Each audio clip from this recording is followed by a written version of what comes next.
Hello, dear student. Welcome to the class.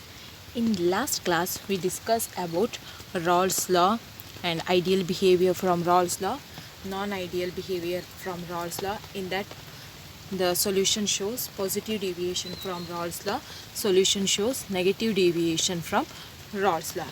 So, in this class, we will move on to the topic azeotropic mixture. So if you consider this azeotropic mixture, it is a binary liquid mixtures of certain fixed composition which boils at a constant temperature and have same composition in liquid and a vapor phase. So ಇದೊಂದು binary liquid mixture. ಇದರ composition ಏನಿರುತ್ತೆ fixed composition. So ಆ ಎರಡು liquid mixture fixed ಕಂಪೋಸಿಷನಲ್ಲಿ ಇರುತ್ತೆ and that mixture will boils at constant temperature. ಆ mixture constant ಟೆಂಪ್ರೇಚರಲ್ಲಿ boil ಆಗ್ತಾ ಇರುತ್ತೆ and have same composition in liquid and a vapour phase. ಒಂದು ಸೊಲ್ಯೂಷನ್ ಆಗಬೇಕಂದ್ರೆ ಸೊಲ್ಯೂಟ್ ಬೇಕು ಆ್ಯಂಡ್ ಸಾಲ್ವೆಂಟ್ ಬೇಕು. ಸೊ ಇಲ್ಲಿ ಇದೆರಡು ಮಿಕ್ಸ್ ಆಗಿ ನಮಗೆ ಸೊಲ್ಯೂಷನ್ ಸಿಗುತ್ತೆ.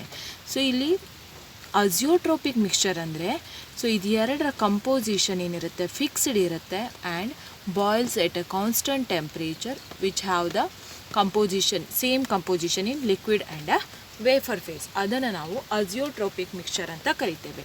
ಈ ಅಜಿಯೋಟ್ರೋಪಿಕ್ ಮಿಕ್ಸ್ಚರಲ್ಲಿ ಎರಡು ಟೈಪ್ ಇದೆ, minimum boiling azeotrope and maximum boiling azeotrope. So ಇಲ್ಲಿ ಮಿನಿಮಮ್ ಬಾಯ್ಲಿಂಗ್ ಅಜಿಯೋಟ್ರೋಪಿಗೆ good example ethanol and water.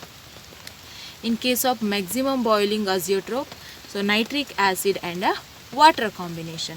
Then question arises, what is minimum boiling and what is maximum boiling azeotrope?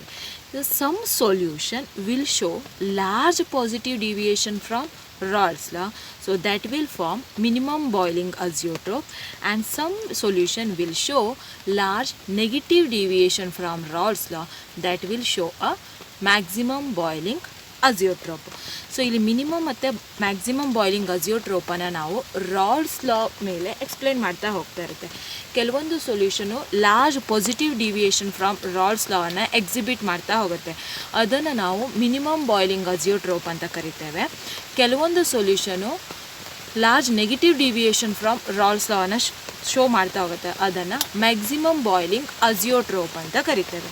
So ಇಲ್ಲಿ ಅಜಿಯೋಟ್ರೋಪಿಕ್ mixture ಅಂದರೆ ಒಂದು binary mixture ಆಗಿರುತ್ತೆ, fixed composition ಇರುತ್ತೆ and boils at a constant temperature and have same composition in a liquid as well as a vapour phase. So this is about azeotropic mixture. Next we will move on to the topic colligative properties. So we know that for the formation of the solution we require solute and a solvent, so these will combine to form a solution. Clear? So here colligative property means these are the properties of the solution. Each solution in a property depends on number of solute particle present in the solution, not on the nature or size of solute particle. So ಇಲ್ಲೊಂದು colligative property ಇದೆ ಅಂತ ಹೇಳಿದ್ರೆ, so ಅದು ಒಂದು ಸೊಲ್ಯೂಷನಿನ property ಆಗಿರುತ್ತೆ. ಆ property ಏನಾಗುತ್ತೆ ಅಂತ ಹೇಳಿದ್ರೆ, ಈ ಸೊಲ್ಯೂಟ್ ಪಾರ್ಟಿಕಲ್ ಎಷ್ಟು ನಂಬರ್ ಆಫ್ ಸೊಲ್ಯೂಟ್ ಪಾರ್ಟಿಕಲ್ ಇದೆ ಅದ್ರ ಮೇಲೆ ಡಿಪೆಂಡ್ ಆಗಿರುತ್ತೆ and it will not depends upon nature or size of the solute particle. Solute particle solid ಇರ್ಬೋದು, ಲಿಕ್ವಿಡ್ ಇರ್ಬೋದು, ಗ್ಯಾಸ್ ಇರ್ಬೋದು, ಅದು ಯಾವುದರ ಸೈಜು ಅಥವಾ ಸ್ಮಾಲ್ ಇರ್ಬೋದು, ಬಿಗ್ ಇರ್ಬೋದು, ಅದರ ಸೈಜು ಅಥವಾ ಅದರ ನೇಚರ್ ಮೇಲೆ ಡಿಪೆಂಡ್ ಆಗಿರೋದಿಲ್ಲ. It totally depends upon the number of solute particle in the solution. So that properties are called colligative property. For your syllabus they mention 4 important colligative property. In that first one, relative lowering of vapor pressure. So ಇಲ್ಲಿ relative lowering of vapor pressure ಅನ್ನುವಂಥದ್ದು one of the colligative property. So that vapor pressure is denoted as P. So that relative lowering of vapor pressure means P naught minus P divided by P naught. This concept I will explain in next class. Okay.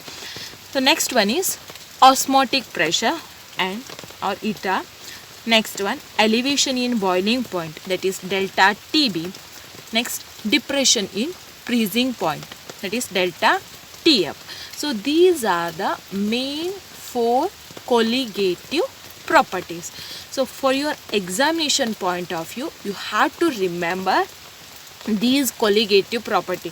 So ನಿಮಗೆ ಎಕ್ಸಾಮಲ್ಲಿ ಏನು ಮಾಡ್ತಾರೆ ಅಂದರೆ mention any 2 colligative property which depends upon the number of solute particle in a solution ಅಂತ ಕೇಳ್ತಾರೆ. ಆವಾಗ ನೀವು relative lowering of vapour pressure ಬರಿಬೋದು ಅಥವಾ ಆಸ್ಮಾಟಿಕ್ ಪ್ರೆಷರ್ ಬರಿಬೋದು, elevation in boiling point, next depression in freezing point. So these are the main colligative properties of a solution. So ಇದು ಯಾಕೆ colligative property ಅಂತ ಕರೀತಾರೆ ಅಂದರೆ ಈ ಸೊಲ್ಯೂಷನಿನ ಪ್ರಾಪರ್ಟಿ ಸೊಲ್ಯೂಟ್ ಪಾರ್ಟಿಕಲಿನ ನಂಬರ್ ಆಫ್ ಸೊಲ್ಯೂಟ್ ಪಾರ್ಟಿಕಲ್ ಮೇಲೆ ಡಿಪೆಂಡ್ ಆಗಿದೆ, but not on nature or size of the solute particle. So because of that reason these are called colligative properties.